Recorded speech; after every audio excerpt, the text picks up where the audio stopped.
Karen Rowland had already begun to doze in the chaise lounge, and the paperback mystery on her lap closed before she could take its place, when she felt a shadow blocking the sun. Opening her eyes, Karen saw an enormous figure in front of her, 6 feet 4 inches and 230 pounds. "You're in, my son, not to mention you woke me up." Karen lifted her sunglasses to get a better look at him. Bill Rowland held out his right hand to offer his wife a frozen daiquiri. "Thought you could use another cold drink." "Bill Rowland, are you trying to get me drunk?" she said with a smile. Bill returned her smile. "Not drunk, maybe a little out of it." "And then?" "Then I'm going to take you back to our room and start emptying your body." "And you think you need to get me drunk first? When have I ever refused you such an offer?" Karen and Bill were enjoying the second day of a long 5-day weekend in sunny Palm Springs. Back home in Portland, the weather was just now emerging from under the gray cloudy shroud of winter and spring. It had been a wet winter, neighbors claimed it was the worst in a decade, and the Rowlands needed the dose of desert sunshine. Bill handed Karen the drink and sat down in the living room next to her with his beer. Karen caught his gaze. "What are you looking at?" "I never thought I'd see you in such a small bikini, that's all." "Can't blame myself for looking." Karen couldn't keep from laughing. "I can't believe you talked me into wearing that thing. I'm a 48-year-old mother of 2 teenagers. Do you realize that Hannah is turning 20 next month? None of that changes the fact that you look great in that bikini." Bill was pleased, not just because Karen was wearing that tiny suit, but because she seemed less self-conscious about her legs. Of course, Karen had made sure they sat in the least crowded part of the pool where few people walked by. Karen's right leg ended just above the knee, and her left leg still bore scars from shotgun blasts. Karen decided that now was as good a time as any to tell Bill about her plans. "I'm thinking about opening an office in town and starting more FE work. Anthony is graduating next year, and I don't want to be one of those empty families with no purpose after he goes off to college. Retirement is at least a dozen years away, and I can't sit on my ass until then." None of this surprised Bill. In fact, he had expected it. He'd seen the spark and zest in Karen's demeanor after the last few cases she'd taken on. It was only surprising that Karen had lasted this long since she'd sold her half of the New York detective agency to a partner. Both of their children had benefited from the nearly 3 years Karen had spent as a stay-at-home mom, and it was nice that she'd kept the family busy when they moved to Portland, but it was time to let her do what she did best. Karen waited for Bill's response, but after 20 years together, she realized he was letting her vent, so she continued. "Coffee shop meetings lack professionalism, and I'm not comfortable meeting in our home office. I found an office in the Pearl District. It's rented for 2 years for $750 a month. Because of COVID is closing, landlords are having to find tenants. What do you think? I like that your office will be near mine, and the price is right. Are you planning on hiring a secretary?" "Not yet, it will take time to establish myself. One good thing, thanks to online advertising, I can make myself known right away. Remember last time? I had to wait more than 6 months for the new Yellow Pages phone book to come out." They spent the next 15 minutes discussing Karen's plans until their drinks were empty. Karen sipped from the straw to the bottom. "Let's go to the room." Bill didn't need to be asked twice. Bill picked up their books and things, and Karen, leaning on her crutch, headed toward their room. She had left her prosthetic in the room since the resort had a saltwater pool. Bill hurried after her, enjoying the sight of his wife's ass in a bikini. An hour later, Bill was lying on his back, staring at the ceiling, a smirk playing on his face. Karen rested her head on his shoulder and breathed quietly, almost falling asleep. Bill loved moments like this, even after 20 years of marriage. Karen's naked skin on his skin, her left foot on his leg, her hand on his chest, both relaxing after making love. How lucky one person could be. 20 years ago, Karen literally fell into Bill's arms, tripping while climbing subway steps while 6 months pregnant with Hannah. Karen and Hank Price, Hannah's biological father, ended their brief romance before she even knew she was pregnant. They met when they were both assigned to a counter-terrorism multi-agency task force shortly after the Twin Towers collapsed and the country was in fear of what might happen next. Karen was an NYPD detective and Hank served in the Federal Security Service. Their romance ended when Hank was transferred to the Middle East. A month after he left, Karen's pregnancy was confirmed. While Hank Price was fighting terrorists in the Middle East, working for one of America's alphabet agencies, Detective Karen Baker was given an assignment in her 5th month on the job. Karen wasn't expecting a marriage proposal from Hank. Their relationship wasn't based on that degree of love, but she was pleased when Hank agreed to help support the baby. And then fate intervened. Karen was walking up the subway stairs on her way to work when she tripped and fell backwards, right into Bill Rowland's arms. Bill bought Karen a cup of coffee, and then, as they say, the story goes. It didn't take Bill more than a few dates to fall in love with Karen. With Hank's approval, Bill adopted 3-month-old Hannah when Bill and Karen married. Now, 19 years later, Hannah was finishing her freshman year at the University of Oregon and Anthony, their son, was a junior in high school. In 15 months, Anthony would be heading off to school, and for the first time in their marriage, Bill and Karen would be in a house without children. The thought brought a smile to Bill's face. Imagine him going to get his first cup of coffee without putting on a robe. Better yet, imagine Karen doing the same. With that thought, Bill dozed off. At 7:30, when Karen and Bill went down for dinner, the resort's Italian restaurant was quite crowded. Karen was dressed in stylish slacks and a sleeveless blouse. She only wore skirts when she could wear opaque leggings to hide her prosthetic right leg and the scars on her left. It was too warm for leggings tonight. They were seated at a table where 2 couples were finishing their meal. Bill almost asked the maitre d' if they could change tables because one of the women was obviously drunk. She was too loud and shrill. In retrospect, he wished he hadn't, but restrained himself when he saw them eating dessert and assumed they'd be leaving soon. Hindsight is almost always a 20/20 thing. Bill and Karen had just had time to give their order to the waiter when it happened. The drunken woman facing them said in a voice loud enough for several tables nearby to overhear her, "Did you see that middle-aged MILF in the pool? For God's sake, cover your damn legs." The woman sitting across from the drunken chatterer looked at Roland's desk in horror. "Hush, Joyce." She tried to stop the drunk, but to no avail. "What do you mean quietly?" she whispered. "Don't gag me. I'm not the one disgusting everyone in the pool with my stump." "Joyce, shut the fuck up now." The 2 men at the table followed the woman's gaze and saw Karen at a nearby table. Joyce started to say something, but was interrupted by one of the men. "Joyce, stop." He stood up and grabbed Joyce's arm, lifting her to her feet. "Jim, Maggie, could you get Joyce out of the room? I need to apologize to this couple." As the other couple let a screaming Joyce out of the restaurant, the man stayed behind. His face reddened with embarrassment. "I am not asking you to excuse my wife's behavior. There is no excuse for such ill-manneredness. I only ask you to accept my sincere apologies for her behavior." The man stood there, not knowing what else to say. He was literally pierced with pain when he saw the hurt on Karen's face, and then he turned and walked out of the restaurant. Karen put her hand on Bill's arm. "I don't think I can eat. Get the waiter and cancel our meal, please." Bill saw Karen holding back tears. Of all the failures, it was only yesterday that he had finally persuaded Karen to ignore the stares she was subjected to whenever anyone saw her legs. Today was such a special day. Karen was swimming in the pool and sunbathing in that tiny bikini. Bill got the waiter's attention and canceled their dinner. The waiter, who witnessed what was happening, said he understood perfectly well and apologized as well. Bill and Karen returned to the room, and before the door closed, Karen sat on the edge of the bed and let the tears flow.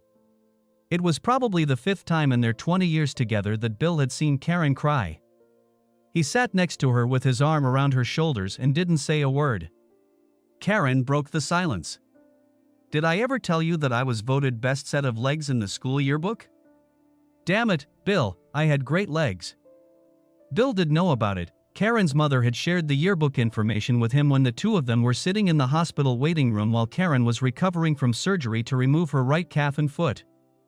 Karen's mother had suffered the amputation more severely than Karen, but had never told anyone but Bill about it. Bill let Karen cry and talk for a while. After 15 minutes or so, he suggested that they go outside to enjoy the evening warm desert air. Karen agreed, and the two of them went for a walk along one of the resort's golf cart paths. After walking a half-mile, they sat down on a bench near the third hole. At that moment, Karen became Karen again. "I know, I'm being overly sensitive." Bill almost laughed when she said that. He was married to one of the toughest men and women he knew. "It wasn't your legs that attracted me to you." Karen looked into Bill's eyes. "No? What was that?" "Your radiance." Karen laughed. "It wasn't the glow, it was heatstroke and sweat. I was 6 months pregnant and it was 80+ degrees in the subway car. No wonder I almost fainted walking up the stairs." Karen squeezed Bill's hand and said, "I know how lucky I am. And I shouldn't let some drunken bitch ruin our vacation. And I won't let her. Take me back, let's go get a drink and an appetizer. I won't be able to eat a full meal, but I need something." Karen stood up and, grabbing Bill's arm, pulled him from the bench. They had just sat down at the bar when the assistant manager of the resort approached them. "There you are, Mrs. Rowland. I knocked on your door and just now saw you come in. Mr. Tinsdale asked me to give you this note. He also asked me to tell you that he has paid for your stay here for all 5 nights, including the bar and restaurant bill. Mr. and Mrs. Tinsdale have already checked out, so there's no arguing." He handed Karen the note and left. Karen opened the note. "My dear Mrs. Rowland and Mr. Rowland.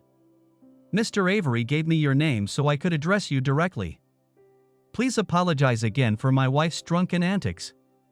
I'm shocked, but unfortunately not too surprised by what happened tonight. Mrs. Tinsdale is, to put it bluntly, a spoiled brute and has a habit of hurting people. My wife suggested this weekend that we reconnect. I'm afraid this has only reinforced to me all the reasons why we will soon cease to be husband and wife. I can no longer tolerate her behavior, and neither can the couple we had dinner with tonight. I am telling you this personal information so that you both know that my wife is an outlier and is not a reflection of most people. I am writing this in hopes that you both can enjoy the remainder of your time here. Please accept my humble gift of your room and other fees with that intention. With a humble apology, Simon Tinsdale." Karen finished reading and handed the note to Bill. "I'll be damned." There were moments over the next 3 days when they felt irritated, but they did their best to get through those moments and enjoy their time before returning to Portland tanned, rested, and relaxed.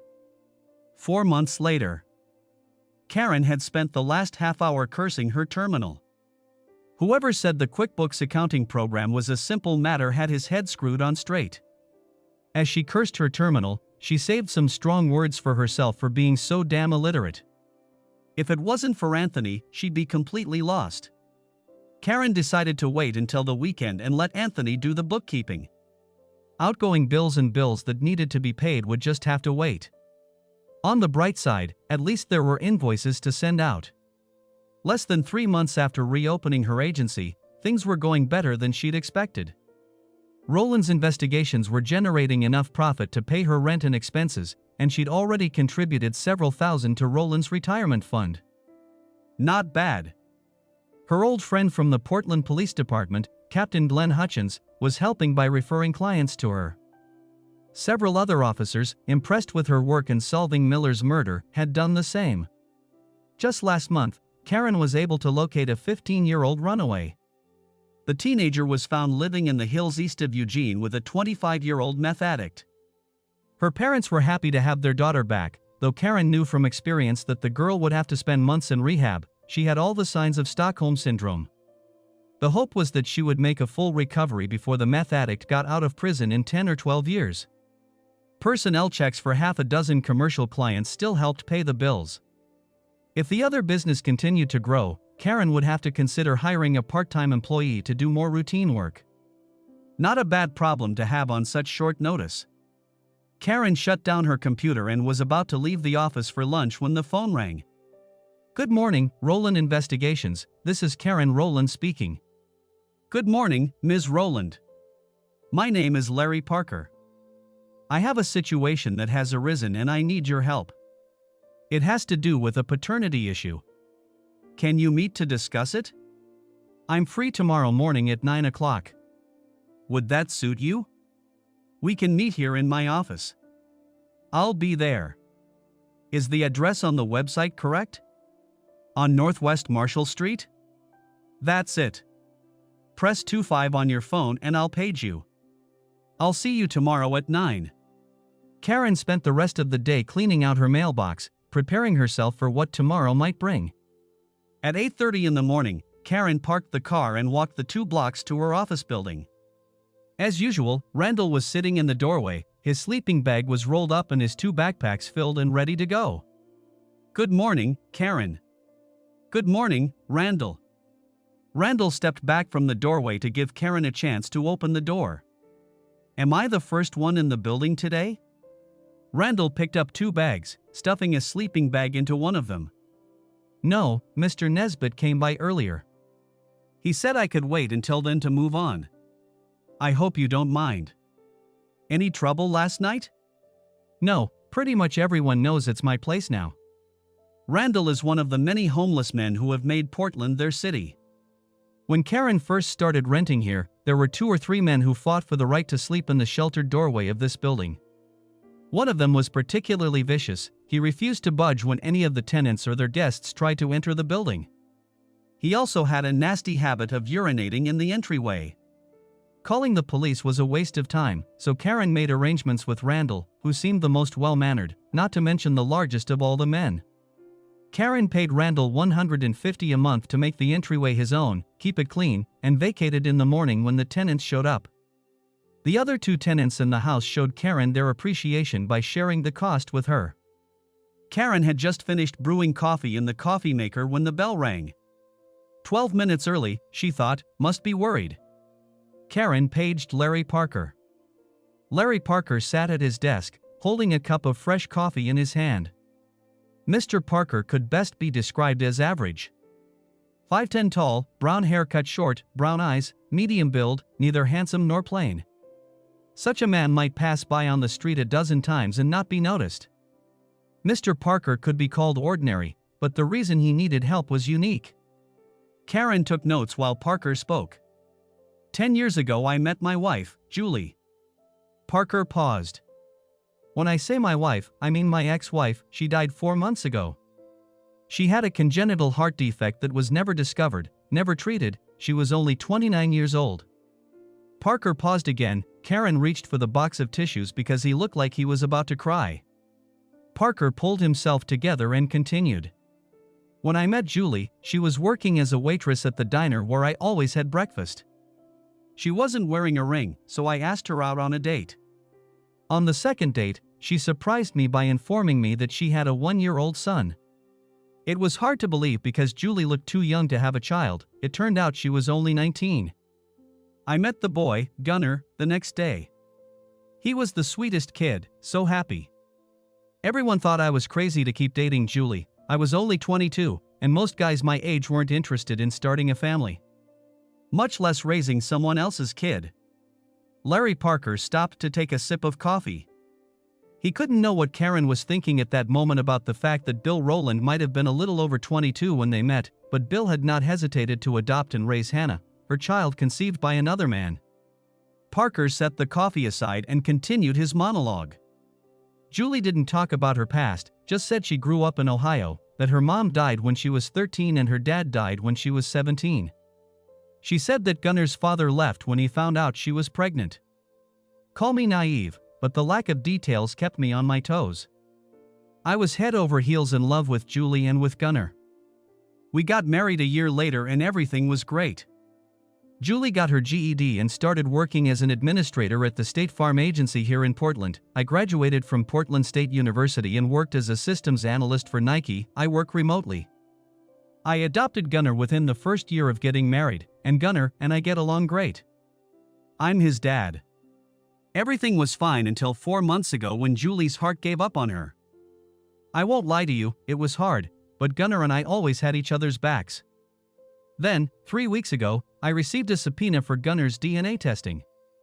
A man claiming to be Gunnar's biological father came out of nowhere and got a court order. The test results came back last week. Gunnar is the biasin of this George Westfall, and he wants custody. I need you to find out who this guy is, where he's been, and why he needs Gunnar right now." Karen finished writing and looked up. "Any idea why this Westfall showed up now?" Parker shook his head in disgust. "It's my own damn fault. I was cleaning out Julie's personal belongings and came across a letter written before we even met. Julie and her friend from Ohio had been in touch when Julie lived in Indiana, the year before she moved to Portland. As far as I can tell from the letter, Julie never told her friend that she was pregnant. I doubt Julie even remembered she had the letter. Anyway, I found this Chrissy Walker in Toledo through Facebook. I informed her that Julie had died and told her about Gunnar. The next thing I knew, I got a call from some woman in Dayton asking about Gunnar. I got suspicious and disconnected the woman. Then I got a subpoena for Gunnar to be tested for paternity. What the hell? What do you want, Mr. Parker?" "I want to keep my son. I've been raising him for the last 10 years, since he was a year old. I don't know who this other clown is. All I know is what Julie told me. This guy bolted as soon as he found out Julie was pregnant. Who is this guy and why does he need Gunnar after 10 years? He could find Julie if he wanted to. She didn't change her last name to Jenkins until she married me. Okay, I can do that, but I can't even guess how much it will cost. I might even have to drive to Ohio, so it won't be cheap. Is that going to be a problem?" "Not really. Julie worked for an insurance agent, and she had life insurance. Gunnar will get most of it, but enough for me. I can't live with that money if it means Gunnar isn't my son. So do what you need to do, just find something about this guy that will keep the court from giving him custody. I assume you've hired a lawyer." "Yes, John Braun of Braun and Curtis. They gave me your name." "When's the hearing?" "John Braun is asking for a postponement. It was scheduled for 2 weeks, but he assures me we can postpone it for a few more weeks." "That's good, I'll have plenty of time to answer your questions. Let's hope they're the right answers." Karen held out a notepad to Parker. "So, I have a few questions for you. First, Chrissy Walker's name and contact information." Karen waited until Parker pulled out his phone, flipped through it, and started texting. "What's the name of the woman who called you from Ohio? And do you have a phone number or address?" Parker flipped through the phone one more time, then wrote on the notepad. "Janice Clarkson lives in Dayton, Ohio. 937-555-2424 foot. Finally. Everything you have on Gunnar's biological father." Parker pulled a copy of the subpoena and other legal papers from his satchel and held them out to Karen. "This is all I have." Karen flipped through the papers, reading the 4 pages of documents cursorily. "Okay, that should be enough to find out who Mr. Westfall is." Karen pulled a contract from a desk drawer. "Read it, sign it, and give me a check as prepayment. As soon as I receive both documents, I'll start work." Parker flipped through both pages of the contract before signing. "John said you're the best and what to expect from you. He also warned me to bring a check with me." Parker wrote a check for the prepayment. "Let's get started." Thus began one of the strangest cases in Karen's life. Over the next 2 days, Karen exhausted every source of information she knew. All avenues were dead ends. George Westfall didn't exist. Karen called Larry Parker. "Larry, have you ever met George Westfall?" "No." Westfall was not present at that meeting with his attorney. The lawyer said he was on a business trip and had Westfall's power of attorney. Why? Karen didn't want to upset Parker. It only takes a physical description. There's more than one George Westfall. I'll talk to you soon. Bye. Karen pressed end, wanting to end the conversation before Parker started asking questions. Karen's next call was addressed to John Braun. After welcoming pleasantries, she got straight to the point. "John, can you give me the name of the clinic where George Westfall's DNA sample was taken?" "Give me a second, Karen." 2 minutes later, Karen had the information. It was a clinic in Tempe, Arizona. A quick call to the clinic confirmed that she would need a court order for the clinic to release any information related to George Westphal, including a physical description. Karen called John again to get started. While John was working on this, Karen contacted Chrissy Walker, introduced herself and confirmed that she was working for Larry Parker, Julie's widowed husband. Chrissy was a fountain of information. When Mr. Parker told me about Julie and her son, I called my mother. She still lives next door to Julie's stepmother. Julie's stepmother and father divorced a year after Julie disappeared, and she remarried to a guy named Clarkson. Hence the different names. I think the guy's an invalid, can't get out of bed. Mom says Julie's dad isn't dead, he lives in Florida, in some retirement trailer park near Tampa. Mom doesn't think he remarried, at least not until a few years ago when they stopped exchanging Christmas cards. Julie had a half-brother, a real creep. None of the other girls were allowed to spend the night at Julie's house while her stepbrother lived there. He was older than Julie by about 5 years. He went into the army and was gone most of the time after that, but he came home for Christmas and vacations. Mom says she hasn't seen Jesse in over a year. Karen interrupted him. Maybe your mom has Julie's dad's address? I'm sure she does. I'll call her after we hang up. Why has Julie disappeared all these years? Well, it was always a big mystery. We were halfway through senior year, and Julie just left. Neither her father nor her stepmother knew why she left or where. I got a letter from her. She lived in Indiana, I think. I wrote her back but never heard from her again. The last letter I sent to her at that address came back, not delivered, no forwarding address. Karen made a note to herself to get a copy of Chrissy's letter from Larry Parker. Do you remember your half-brother's last name? Clark, with an E on the end. I would be very interested in Mr. Jenkins' address in Florida. Could you get it from your mother and get back to me right away, please? Of course. Thanks, Chrissy. Karen hung up the phone. Only 15 minutes later, Chrissy called back with Jenkins' address at a mobile home park near Tampa and his phone number. Karen thanked Chrissy and called Jenkins right away. Mr. Jenkins. My name is Karen Rowland, I'm a private investigator. I have some information about your daughter, Julie. Would you mind if we could meet and talk? About Julie? Where is she? Karen realized that Julie's father doesn't know that his daughter is dead. He probably doesn't even know she had a child. Mr. Jenkins, I would be happy to share any information regarding Julie. Can we meet on Saturday at your home? Can't you tell me where she is? Not until we meet, sorry. But I'll try to answer your questions then. Can we meet? Yes, I'll be here all day. Do we have to wait until Saturday? I'm sorry, yes. I'll call you to confirm the time when I land in Tampa. Jenkins was still asking questions when Karen beamed and disconnected from the call.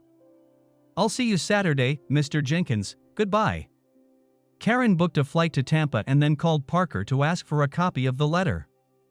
She flew out of PIA on Friday evening with a layover in Dallas and arrived in Tampa late that night. She called Bill from the hotel to let him know that she had arrived safely, and after exchanging I love yous with Bill, she tried to get some sleep. On Saturday morning, Karen called Samuel Jenkins first thing in the morning to make an appointment.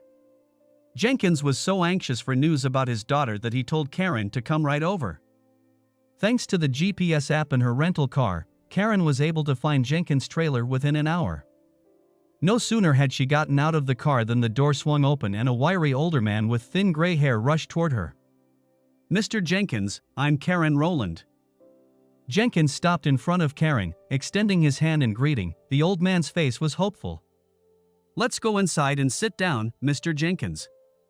Karen's words and the tone of her voice, spoken softly, negated all of Jenkins' expectations of the detective's visit. He knew there would be no good news. His face seemed to have aged another 10 years as he turned, walked to the door and swung it open for Karen. Would you like a cup of coffee, Ms. Rowland? Karen took a quick look around the small room. Everything was neat and clean. Yes, please. Jenkins pointed to the chair where Karen should sit and went into the next room. 30 seconds later he returned with 2 cups.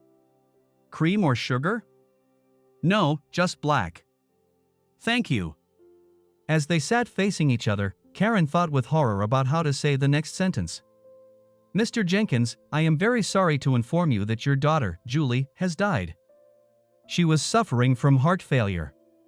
Tears appeared in the old man's eyes. "That's what killed her mother." He paused for a moment. "Can you tell me anything about her life in the last dozen years? Was she happy? Do you know?" "She lived in Portland, Oregon, with her husband Larry Parker. They seemed like a happy, loving couple. Julie has a son, he is almost 11 now. The child is being raised by Mr. Parker, who adopted Julie's son, Gunnar, when the boy was a year old. That's why I'm here, at Mr. Parker's request." Julie didn't talk about her family. In fact, she told her husband that both of her parents were dead. "Could you please explain to me why she said that?" Samuel Jenkins began his statement of remorse. "It's all my fault, all my fault. When Julie's mother died, I was a lost soul, raising a 9-year-old girl alone. A couple years later I met and a year later married a single woman, Janice Clark. She had a 15-year-old son, a real savage. I tried to bring fatherly discipline into the boy's life, but Janice didn't like it when I took even the slightest steps to correct his behavior. My problem, or rather, one of my problems, was that I was so enamored with Janice that I turned into a battered puppy. I let her run the household while I went to work myself to pay the bills. My relationship with Julie suffered while I was under this bitch's control. Janice's son, Jesse, got into trouble his senior year of high school. He was allowed to graduate, and he went into the army. Julie was 14 by then. Jesse came home on vacations for vacations and such. He seemed to be growing up and maturing. He had always lied to his mother, but now they both convinced me that Jesse was doing fine. One day Jesse came home for Christmas vacation. Julie was a senior in high school by then. Janice and I spent the evening at a Christmas party at my office. When we got home, we heard a noise in Julie's room. When we opened the door to her room, Julie and Jesse were in bed. Jesse got off Julie and they both started yelling, Julie claiming she was raped, Jesse claiming Julie asked her to come into her room and seduced him. It was a he said, she said kind of thing. Then Janice started yelling at Julie, calling her a tramp, saying that all the rumors she'd heard about Julie had to be true, that she'd made love to half the boys at school. My head was spinning and I made the biggest mistake of my life, believing my wife's lies about my own daughter.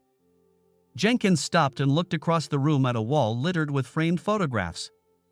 There were pictures of a little girl and the same girl as a teenager. One was of a young woman, obviously the mother of Julie, Jenkins' first wife. Another, a professional photograph, showed Jenkins and a woman, with Julie aged about 5 between them. Jenkins took a picture of Julie as a teenager off the wall and clasped it between 2 hands. That's the last time I saw my little daughter.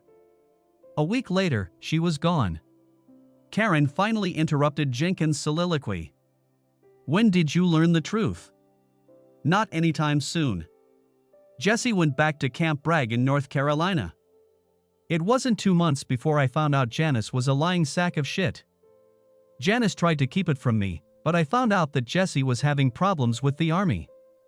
It turned out that one of the civilians on the base had complained that Jesse had raped her. It was another he said she said, but how many times does it have to happen before you stop questioning who is telling the truth? The army didn't have enough evidence to put Jesse on trial, but they gave him a less than honorable discharge and kicked him out. I talked to Chrissy, our neighbor and Julie's friend. I asked her about the rumors that Julie was making love to boys at school. Chrissy was furious. She swore it couldn't be true, that Julie had a reputation as one of the good girls. Jenkins hung the photograph on the wall and took his time straightening it. Then he methodically unfolded the others. Karen waited patiently for him to finish the simple task. Jenkins turned to Karen again. I wrote to Julie in Indiana, at the address Chrissy had. There's been no reply or word from Julie. Suddenly, as if remembering something, Jenkins turned to Karen. You say Julie has a son? Do you have a picture of him? I'd really like to see a picture of the grandson I've never seen. Yeah, I know. Karen reached for her folio and opened the folder. She passed the picture of Gunnar that Parker had given her into Jenkins' outstretched hand, which trembled. Oh my God. Jenkins raised his voice, looking at the photograph. Son of a bitch. The old man's expression surprised Karen. What happened? The boy, Gunnar, he's just like Jesse. Karen shook her head. It can't be. There was a DNA test that proved the boy's father was a man with the last name Westfall. I don't have any pictures of Jesse saved, but I'd be willing to swear he looked like that boy. Suddenly Karen realized why she had never been able to find information about George Westfall. Jenkins interrupted her train of thought. Do you think this Larry Parker will let me meet the boy? I'll find out. In the meantime, I'd appreciate it if you'd keep this between the two of us. At least until I figure out why a man named Westfall has the boy's DNA. Who am I going to tell? I don't talk to anyone from Ohio anymore. Chrissy's mother knew where you lived and she had your phone number. Anyway, promise me you won't spread the news about Gunnar and Jesse. Not until I've dealt with this. Jenkins agreed, after which Karen left the house and went to the airport. A few hours later, she was on a flight to Ohio. Saturday night she spent in a hotel near Dayton. At noon on Sunday, Janice Clarkson was due for a surprise visit. Karen decided that the best way was to shock and awe. On a Sunday afternoon, Karen knocked on the door of a 1920s craftsman-style house that could use a paint job and some landscaping. The woman who opened the door had wrinkles on her face that one would assume indicated years of hard times and a somber mood. Karen wanted to throw the old woman off balance, so as soon as she opened her mouth, Karen stepped over the threshold, forcing the woman to retreat into the living room. Mrs. Clarkson, I've come to ask you about your son Jesse. Can you tell me the last time you saw your son? Mrs. Clarkson, clearly puzzled by the intrusion, hissed. Who are you and what do you want with Jesse? I'm a private investigator from Portland. I'm investigating the paternity of a Portland boy. What can you tell me about it? The old lady was off balance and confused, which was exactly what Karen wanted. If that little whore gave birth to Jesse, then I deserve to know about it and see my grandson. She has no right to keep my grandson from me. Karen tried to confuse the old woman. So, if you believe this is Jesse's son, why is a man named George Westfall claiming paternity? Mrs. Clarkson was like the proverbial deer in the headlights and could not speak. At that moment a man's voice came from the back of the house.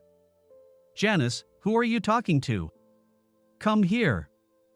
Mrs. Clarkson hurried out of the room. Karen could hear the anger rising in their voices, the arguing, but she couldn't make out the words. She looked around the room and saw the family photos on the mantel. Karen quickly snapped a picture of them on her phone, noticing the resemblance between the early photo of young Jesse and the Parker boy. She was back in the center of the room when Mrs. Clarkson returned. My husband says I don't have to answer your questions. You refuse to tell me where Jesse is and why George Westfall is claiming paternity. I can't. Now get out of my house. Karen went to the door, it was still open, but before she left, she turned to the old woman. I think you're going to regret not talking to me. You're the one who'll be sorry. You don't know who you're messing with. Now get out or I'll call the police. Karen boarded a commuter flight from Dayton to O'Hare. She had a 2-hour layover in O'Hare before her flight to Portland. It would be good to be home again. The previous evening, Karen had tried to find information on Jesse Clark using the hotel's Wi-Fi. Almost nothing turned up, as if the man didn't exist. She would have to go back to the office on Monday and make some calls to her contacts. A man like Jesse Clark doesn't leave at least a few breadcrumbs behind. Just as Karen finished writing notes to herself and closed her notebook, a short man approached her. Ms. Karen Rowland? Karen looked up at the man, and he showed her his badge and ID. It was a U.S. Marshal's ID. The man held out a business card to Karen. I'm Fred Cummins from the U.S. Marshal's office. May I sit down? Karen looked at the badge again, verifying its authenticity and name match. In answer to his question, she nodded to the chair beside her. We understand that you spoke to Mr. Jenkins and Mrs. Clarkson, among others, about Jesse Clark. May I ask why? As a former Poly CE officer and an experienced investigator, Karen knew how this game would play out. She answered Cummins' question with a question. I'm actually investigating George Westfall. Can you tell me why he's trying to claim paternity of a child that most likely belongs to Jesse Clark? Cummins smiled. Ms. Rowland, I know you're a top investigator. Surely you already know that George Westfall and Jesse Clark are unus itetum. It was Karen's turn to smile. Latin, Mr. Cummins? My, you've done your homework. Now why don't you tell me why Jesse Clark is in witness protection? I can't tell you everything, but I will say that Clark helped a district attorney in South Florida expose a drug cartel. That district attorney is going to run for governor or senate, I don't know. This case has made him a big star, and he's doing everything he can to protect Clark. So, you're going to help a guy who raped his adopted teenage daughter, raped another woman at Fort Bragg, and, if I can read between the lines, was involved with foreign drug traffickers, take his biological son, whom he's never met, away from the man who loves and raises him? Cummins looked confused. Clark doesn't want a baby, it's his mother. She wants a grandchild. As soon as Westfall gets custody, he's going to abandon him to his mother's care. And let her ruin a good child. Raise him the way she raised Jesse? You've got to be kidding me. Do you know this woman? I can't say that it does. Look, being assigned to WICSEC sometimes makes my skin crawl and sometimes it makes me feel like I'm doing something good. There are people I'm protecting, and they're doing real good by putting themselves in danger to take out the bad guys. Cummins paused. And then there are assholes like Clark who cut a deal to avoid prosecution. So, what do you want me to do? Do you expect my client to sit idly by while his son, and I believe the boy is Larry Parker's son, is taken from him? Cummins lowered his voice and answered Karen's question in a conspiratorial tone. No, you're right, I've done my homework and I know enough about you to realize, what I say next will remain between you and me. I have just delivered the message I was told to deliver. Now I will tell you that, as far as I am concerned, Jesse Clark and George Westfall can rot in hell. There are powerful people in Bogota who are looking for Clark, not only because he snitched on them, but because he stole a considerable amount of money in doing so. Just as he finished the last sentence, Karen's departure signal sounded. Cummins stood up. Goodbye, Ms. Rowland. Thank you for listening. He left without another word, and Karen didn't have time to respond. It was already 9 o'clock when Karen's plane landed at Portland International Airport. Karen was exhausted and thanked God that 3 days ago she had managed to get Bill to drive her to the airport and now he would meet her at the gate. She was walking out of the security gate when she spotted Bill with a bouquet of flowers in his hand. Maybe it was because she was so tired, but her eyes clouded over slightly and a wide smile appeared on her face. Bill put his arm around his wife and squeezed her in a hug. Welcome home, baby. Karen kissed Bill's lips as he released her to grab her bag and hand her the flowers. It's only been 3 days, Bill. What's gotten into you? I don't know, it just seemed like a long 3 days to me. I knew you had a rough weekend, and I wanted you to feel like you missed me. You don't know the half of it. Wait until I tell you what happened at O'Hare. Karen had already told Bill about her theory that George Westfall was Jesse Clark and that the half-brother had raped his half-sister. Now she knew that was just the tip of the iceberg. On the way home, Karen told Bill what she had learned in Dayton and Chicago. Bill listened and then asked a question to the tune of $64,000. And what are you going to do with this information? I don't know yet. The last thing I want to do is get involved in some bullshit between the Colombians, some prosecutor, and his snitch. Somebody's gonna get hurt. I don't want it to be Parker, his son, or me. When they pulled up to the house, Karen exhaled. She hadn't realized until that moment how much she was holding herself back.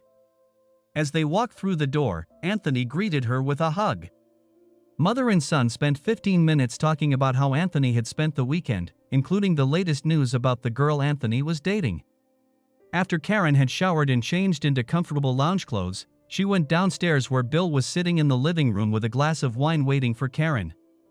They talked about everything but business. Bill knew that Karen needed some rest or she would never be able to sleep.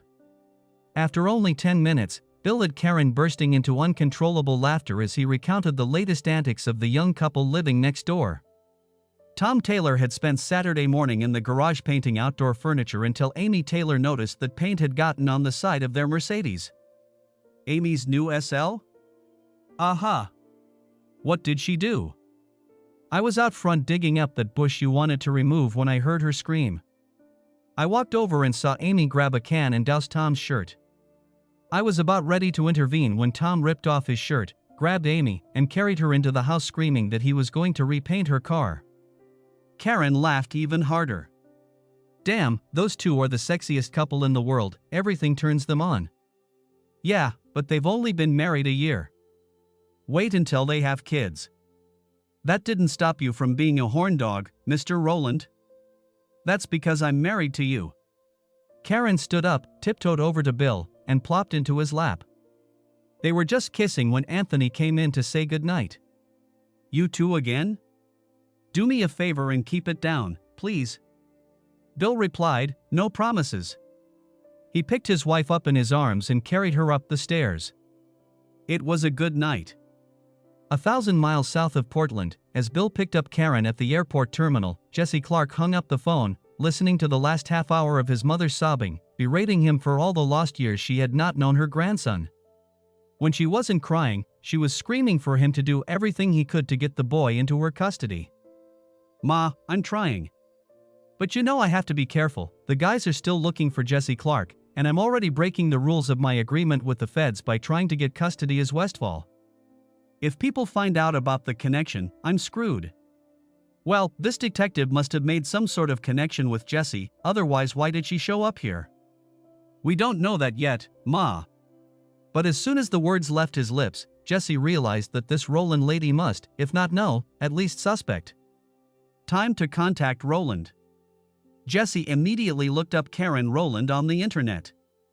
Unfortunately, the same internet that made it easy for Karen to advertise her new agency made it just as easy for Jesse Clark to find out where her agency was located.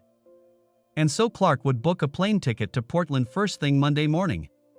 The next morning, Karen got up and went to her office. Larry Parker was scheduled to meet with her at lunchtime to get a status report.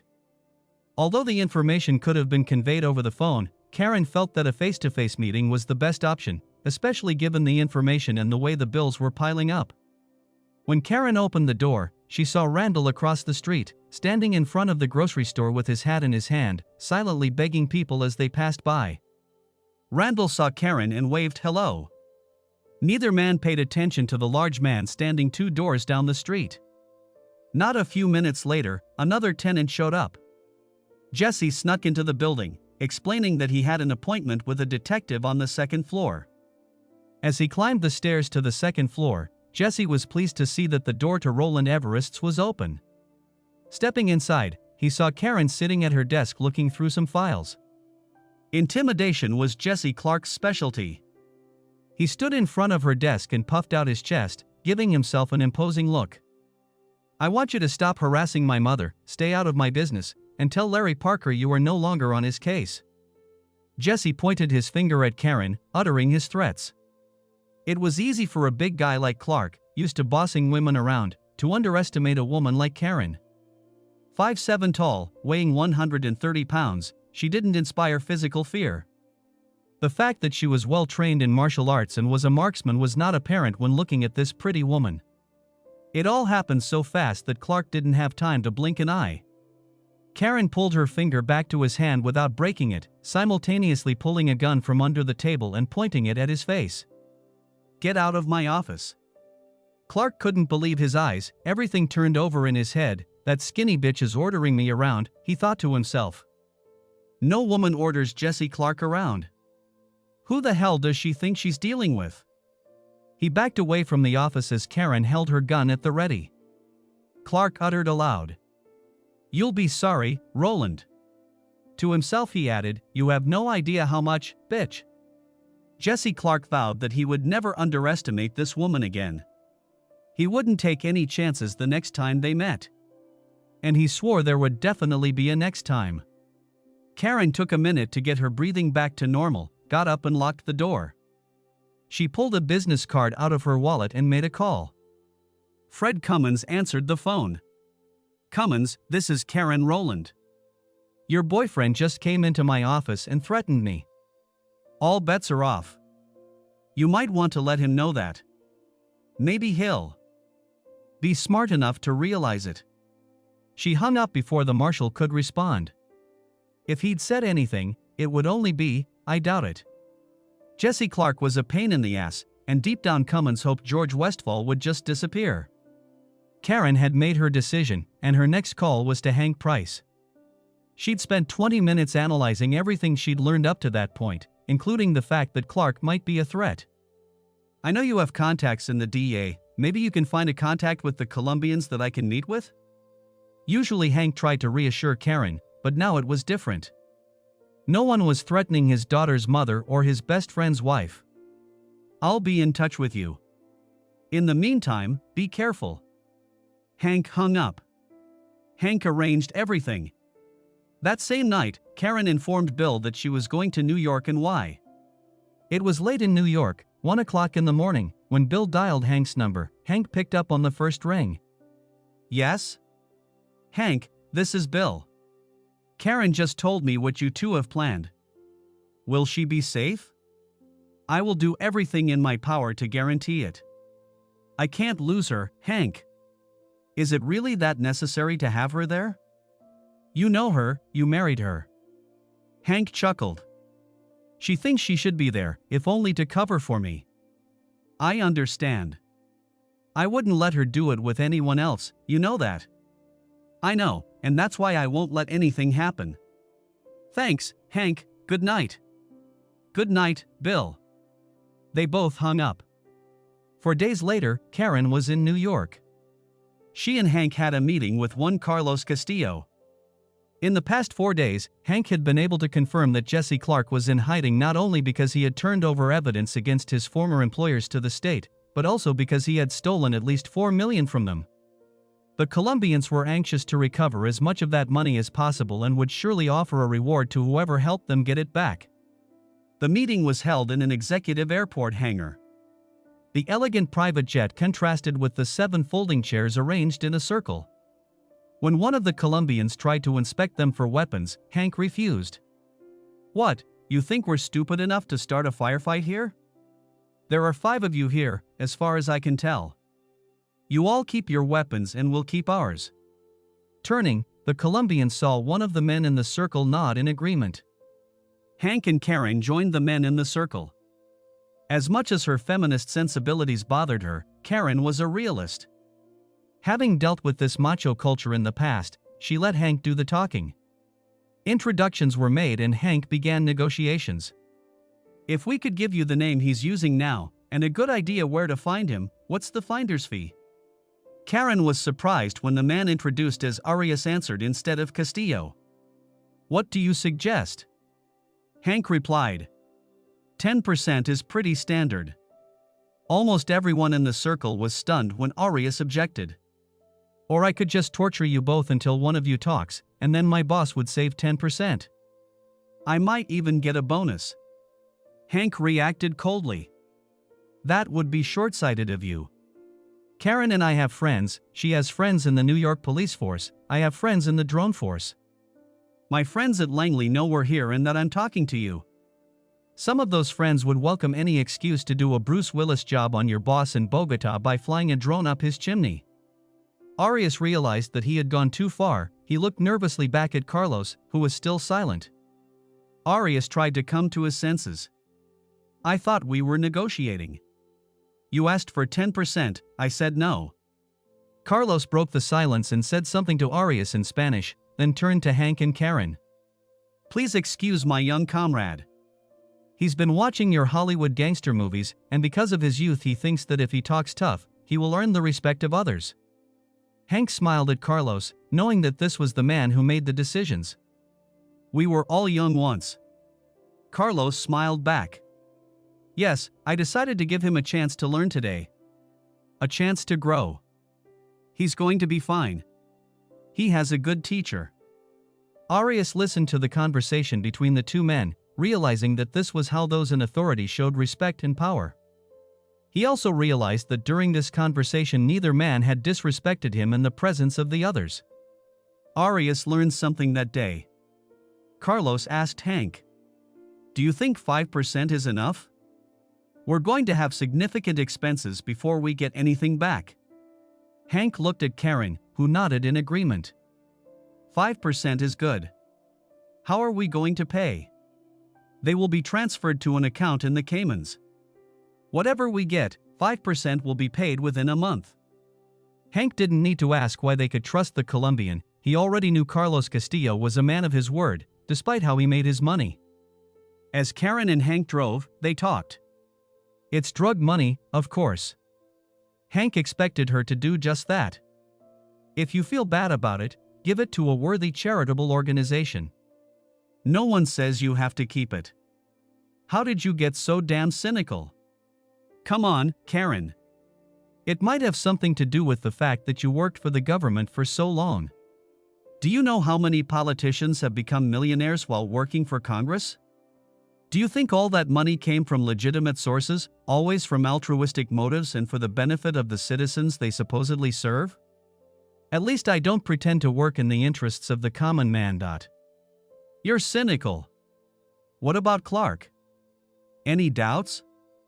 I'm not going to lose sleep over him. One less rapist in the world.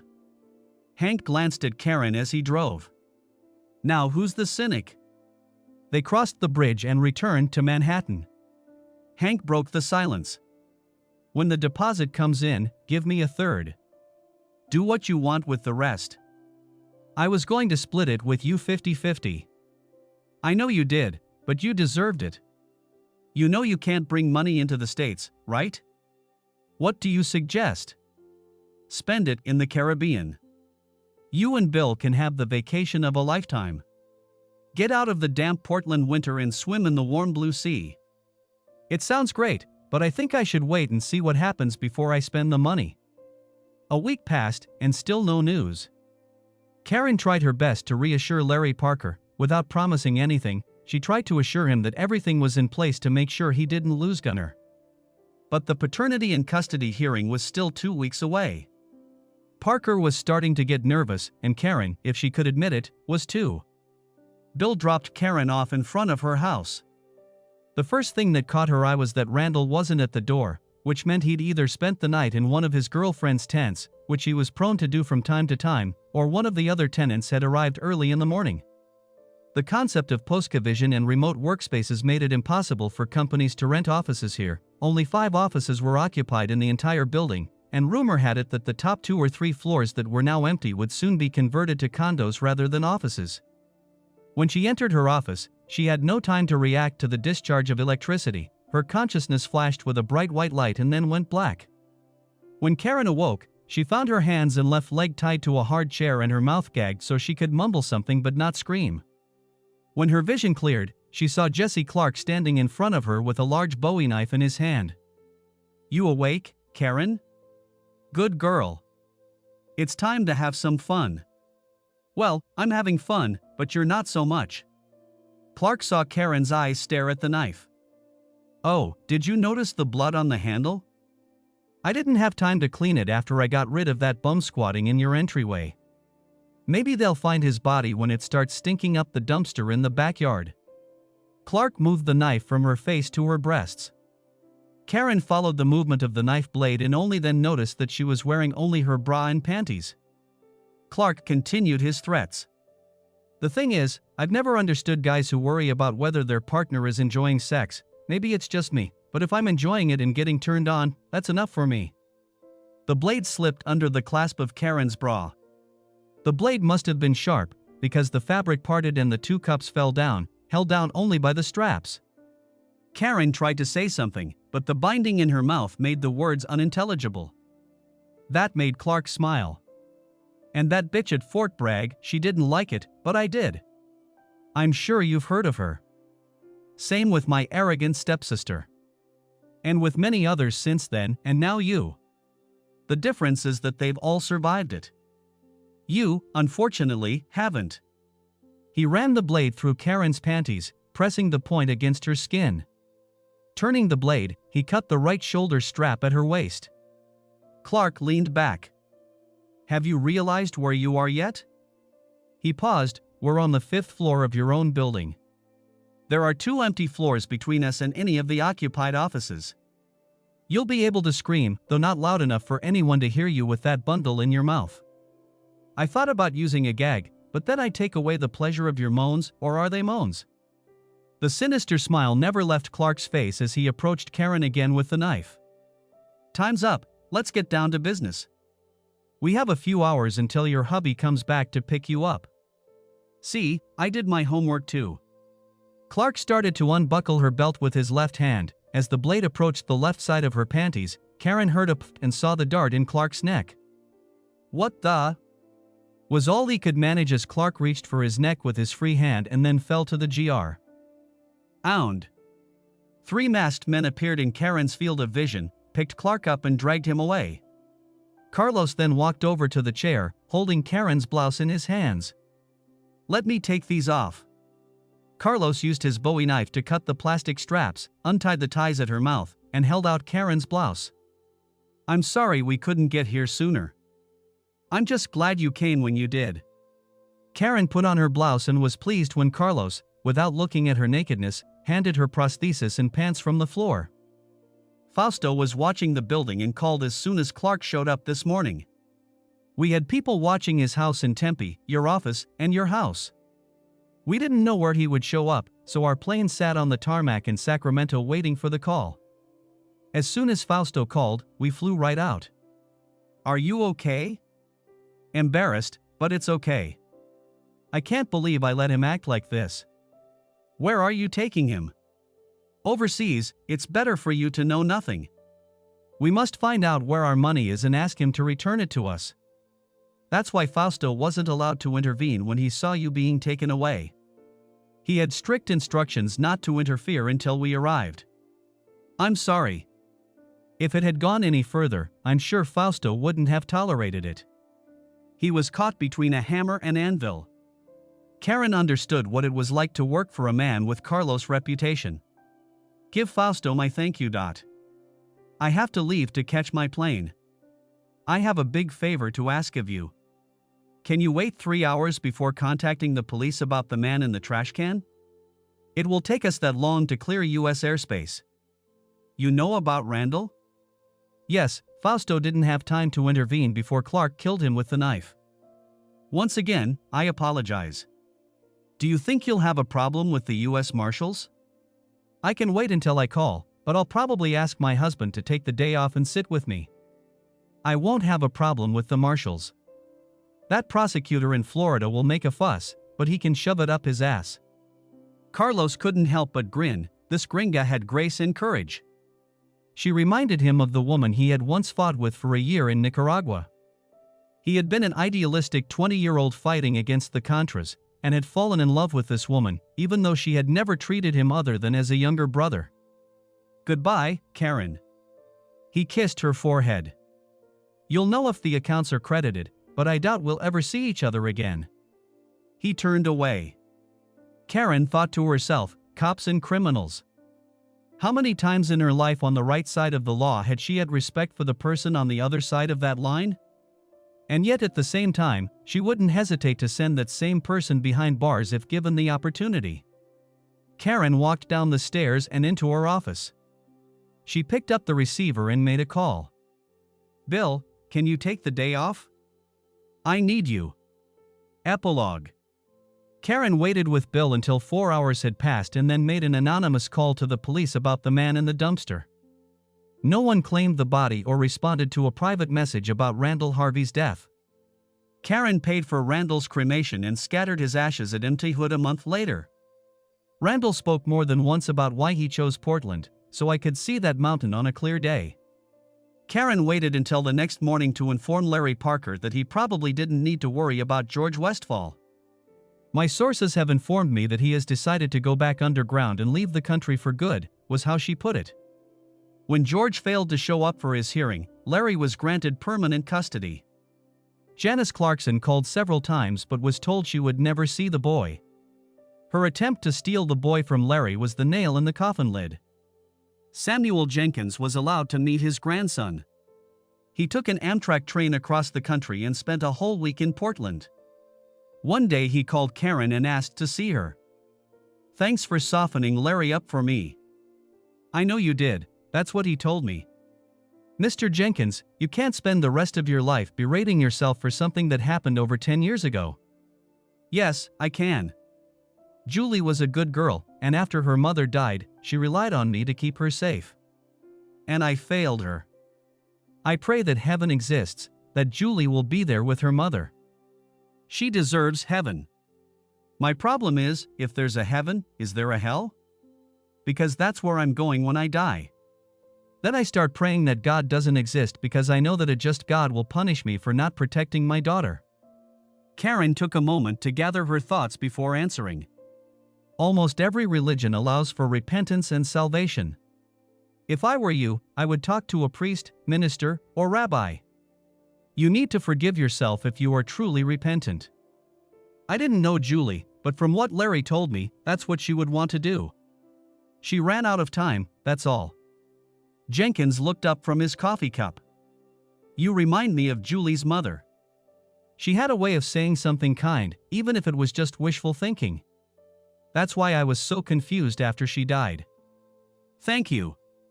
Jenkins patted Karen's hand, stood up, and walked out of the cafe. A little less than 3 months later, Karen received an email stating, "Your account has been funded." Karen ran the virus protection and keylogging programs that Anthony had previously installed on her computer, and when the programs finished running, receiving an all-clear response, she logged into her Cayman account. $156,000 was in there. Karen transferred a third of the funds to Hank's account in Dubai, a third to an international charity in Toronto that helped recover children sold into sex slavery, and kept a third for her own use. A year later, Karen gave the Rowland family and select guests a week of luxury at a private beach villa on Little Cayman Island, all expenses paid. One dark night, well past midnight, Bill and Karen walked out of the villa onto the beach in their bathrobes.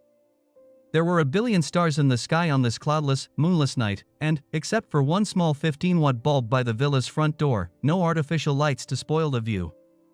"I can't believe you talked me into this," whispered Karen, removing her prosthesis and robe. "Come on," Bill whispered back, "when else are we going to get a chance to scuba dive?" Karen said nothing as Bill picked her up in his arms and carried her into the water. She began to float on her back, looking up at the stars. Bill could make out the naked parts of her body not hidden by the water, and her wet skin glistened. He knew better than to try to fulfill his other fantasy of making love in the water, so he contented himself with watching Karen flip over to swim, and the cheeks of her ass were now above the surface of the water. The two of them continued to swim in the shallow water, enjoying the feeling of freedom. Less than 100 feet from where their robes lay on the sand, Anthony and Lisa, his girlfriend, were lying on a towel. Although the night was almost as dark as ink, they saw two figures walk over to the water and drop their robes. Anthony and Lisa lay quietly until they realized his parents were naked. "Oh, God," he whispered. "I think it's very nice," said Lisa as Bill carried Karen to the water. "What if it had been your parents?" "Okay, I get it. Gross, but still nice." "I still can't believe your parents were nice enough to invite me on this trip." "They really like you." Lisa's eyes clouded over and she broached the subject they had been so diligently avoiding. "Do you think we have a chance of ever being this happy? I mean, with each other?" "I hope so, I love you." Anthony kissed Lisa with all the passion that an 18-year-old feels for another 18-year-old. They were both due to go to college in a month and all the odds were against them, but some kids beat those odds. When Anthony and Lisa broke the kiss and looked up at the sky, it seemed that anything and everything in the universe was possible. The end.